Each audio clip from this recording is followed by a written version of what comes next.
안녕하세요. 동안음양오행연구원 김경희입니다. 오늘은 우리 우주의 만물이 음양오행의 상생상극에 의해서 움직이고 또 생로병사라든지 아니면 희노애락, 사람의 감정마저도 상생상극에 의해서 이루어집니다. 그래서 실질적으로 편리상 음과 양이다, 그 다음에 목화토금수 오행으로 구분되어졌지만 이 음양과 오행이 어떻게 움직여서 우리의 감정이라든지 생활 속에 어떤 슬픈 일, 기쁜 일, 아니면 그 어, 오장육부의 어떤 움직임에 의해서 어떤 병까지도 우리가 상생상격에 의해서 움직여진다는 것을 우리가 살아가면서 늘 그런 어떤 이야기는 상생상극이라는 이야기는 너무 많이 들었을 겁니다. 심지어 정치인까지도 상생의 정치를 하자 이런 소리를 우리 참 많이 들었습니다. 그래서 상자라는 거는 일단 서로 상자를 쓰는 겁니다. 그러면 상대가 있어야지 서로 생해주고 그 다음에 서로 극을 하고 이렇게 이루어지면서 우리가 일상생활 속에 살아가는 삶 속에 모든 게 이 상생상극에 의해서 이루어집니다. 그런데 여기서 우리가 한번 짚고 넘어가야 될 거는 일반적으로 생각을 하면 상생이 다 좋고 상극은 나쁘다고 이렇게 생각합니다. 그렇지만 사실은 음양도 서로의 공존을 하고 또 서로 상생과 상극이 서로 있어야지만 서로 조율이 되어 갑니다. 근데 여기서 우리가 상생이라는 것은 천륜이고 그 다음에 상극이라는 것은 일륜이라고 표시를 해 놓은 건데요. 어떻게 보면 이게 운명과 숙명의 관계와 거의 뜻이 같습니다.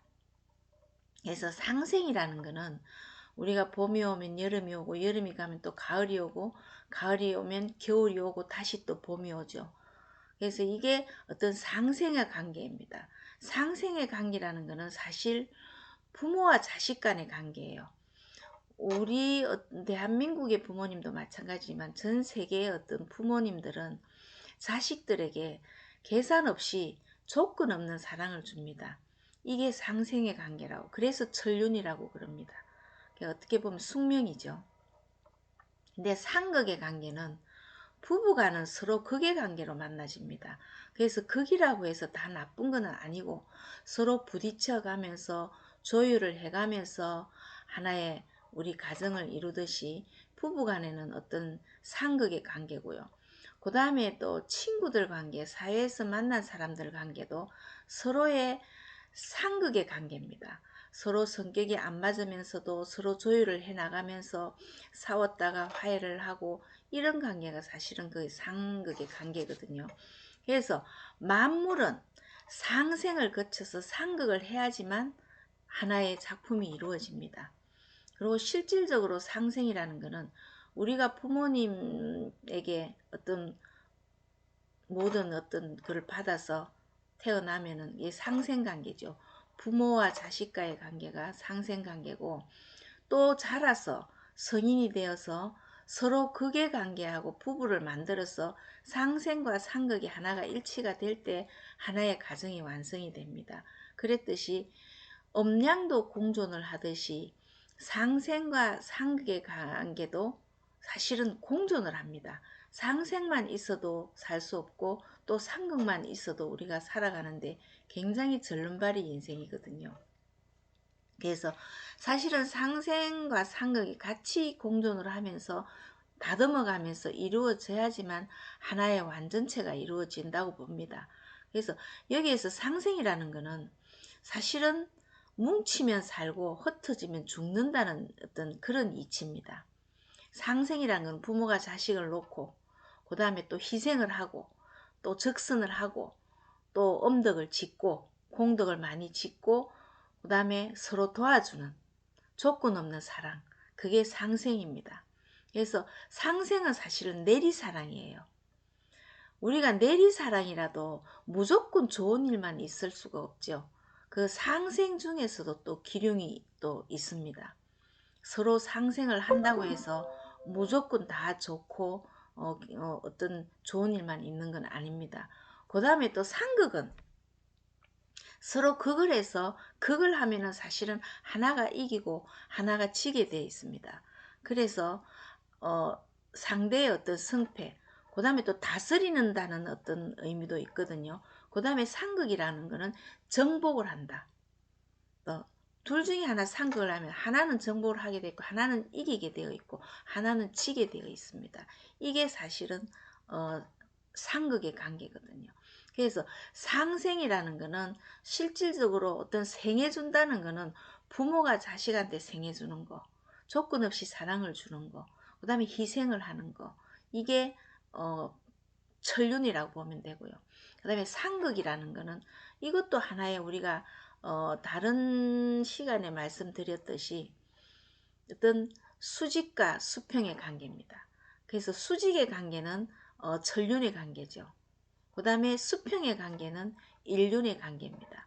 그래서 우리가 천륜과 일륜의 잘 조화를 이루고 그 다음에 상생과 상극이 잘 조화를 이루었을 때 하나의 완성체가 된다는 것을 우리가 이게 아주 간단하면서도 잘 이해를 하다 보면 인간관계로 본다면 또 한 번쯤 상극을 해서 부딪혀 봐야 또 상대를 이해를 할 수 있고 더 땅이 굳어지듯이 더 단단한 관계가 되고 또 상생만 한다 그래서 무조건 생애만 준다 그래서 또 다 좋은 건 아니에요. 그래서 여기서 하나 말씀드릴 거는 상생이라고 해서 무조건 다 좋고 상극이라고 해서 무조건 다 나쁘다는 건 아니고 상생과 상극의 관계가 서로 조율을 잘 이루어야지만 모든 게 무난하게 물 흐르듯이 잘 가는 겁니다.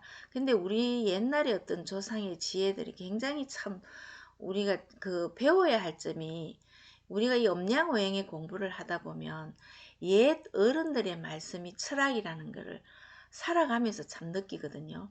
그래서 지금 요즘은 건강을 생각해 가지고 황토집을 많이 짓습니다. 근데 제대로 된 황토집을 지으면 전자파를 막아요.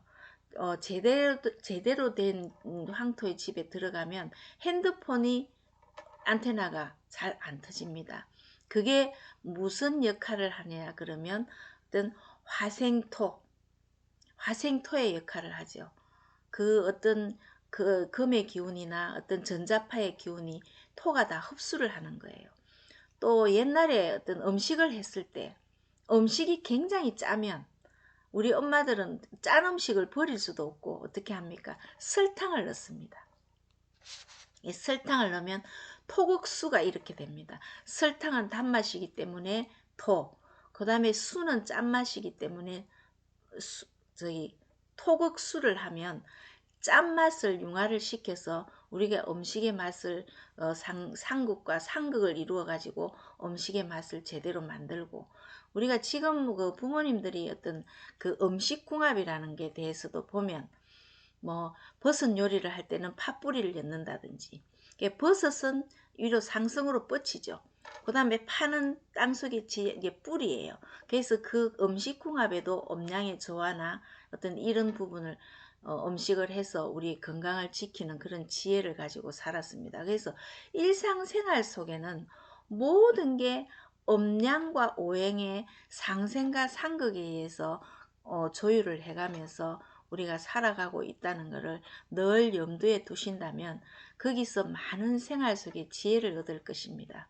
그래서 여기에서는 오늘은 상생의 관계는 천륜이다. 그 다음에 상극의 관계는 어떤 일륜의 관계다.